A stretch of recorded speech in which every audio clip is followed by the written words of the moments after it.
El dilema que destruye al protestantismo. Las discrepancias entre el protestantismo y la Iglesia Católica son conocidas ampliamente por todos. La mayoría de las sectas protestantes, aunque muchas difieren la una con la otra, todas de ellas coinciden de que la Iglesia Católica ha apostatado y por eso fue legítimo la separación que tuvo iniciada por Martín Lutero.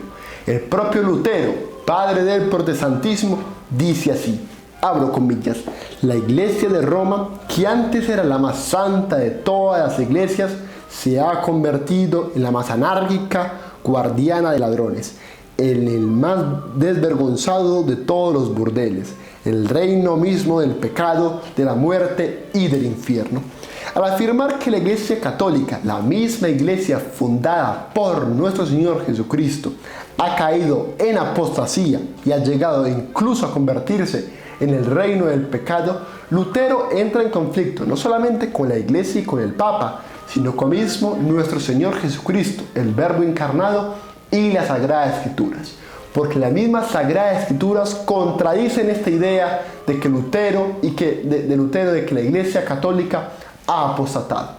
Si vamos a los textos, sobre todo en el Evangelio de San Mateo, este dice así: Pedro, tú eres piedra y sobre ti fundaré mi iglesia y las puertas del infierno jamás prevalecerán contra ella. Unos capítulos después, nuestro Señor confirma esta idea, porque después de la crucifixión, la muerte y la gloriosa resurrección, Él comanda a los apóstoles a convertir a las naciones.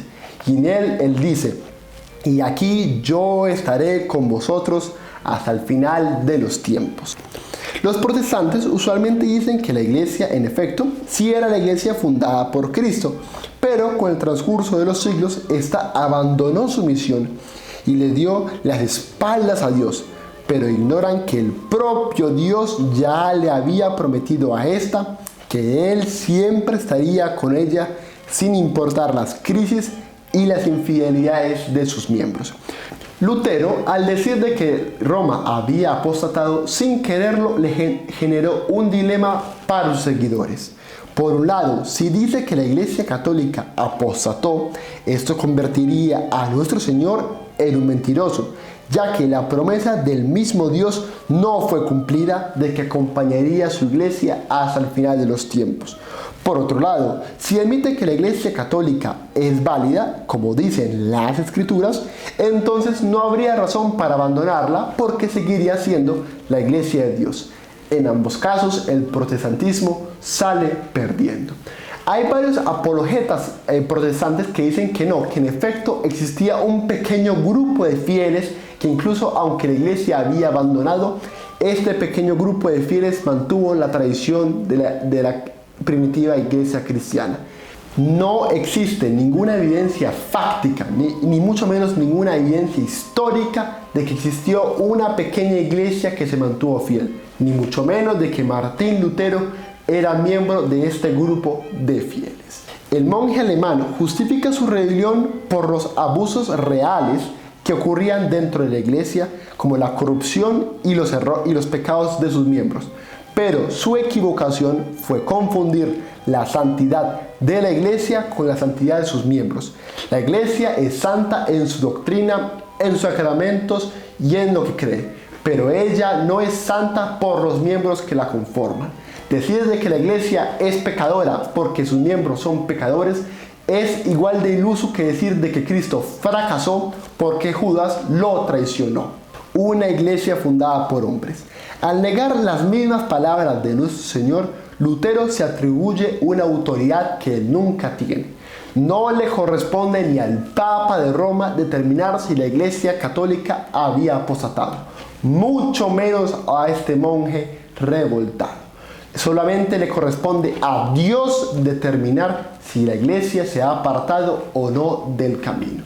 Y esto ya mismo Él lo ha hecho con anterioridad. Después de la crucifixión, Dios mismo raja el velo del templo de Jerusalén, mostrando que aquella alianza que Él tenía con el pueblo judío ha sido rota.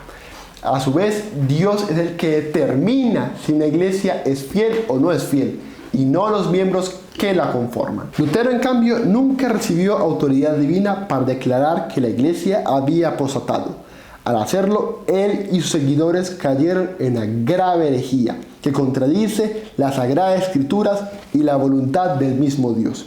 Ellos ahora siguen una iglesia fundada por hombres, negando aquella que fue fundada por Dios. Lo que Lutero debió haber hecho es lo que tantos otros santos hicieron a lo largo de la historia. No era apostatar y fundar una iglesia aparte, sino reformar y restaurar lo que ya se había corrompido. Ejemplos como San Francisco de Asís, Santa Catalina de Siena y tantos otros son prueba más de que la iglesia no parte consigo misma. Ella se restaura, volviendo a sus orígenes, volviendo a sus doctrinas cristianas y volviendo a sus tradicionales disciplinas. La iglesia católica, la iglesia de Dios no rompe consigo misma, no, ella misma se corrige de sus errores. Dios mismo prometió y ha prometido de que Él mismo acompañará y corregirá los errores que tiene su iglesia. Lutero, por su parte, niega esta promesa de Cristo y busca formar una reforma aparte. Es por todo esto que nosotros debemos invitar primero que todo a nuestros hermanos protestantes para que cuanto antes ellos vuelvan al seno de la Santa Iglesia, que, como repito, fue fundada por nuestro Señor Jesucristo. La iglesia en sí misma es invencible, no porque sus miembros sean perfectos, sino porque su cabeza lo es. Porque la cabeza, que es nuestro Señor Jesucristo, prometió que ella misma nunca caería bajo las puertas del infierno. Y es con esa promesa que nosotros nos mantenemos firmes y mantenemos siempre avanzando, confiados de que Dios nos protegerá. Si te gustó este video, no te olvides de darle like, suscribirte y seguirnos en nuestras redes. Y para cualquier joven viendo estos videos, lo invito para que participe en Covadonga, para que defienda la fe, para que defienda los principios, para que defienda los valores morales de Colombia, para que cuanto antes esta nación vuelva a ser una nación católica, apostólica y romana. Muchas gracias y que Dios los bendiga.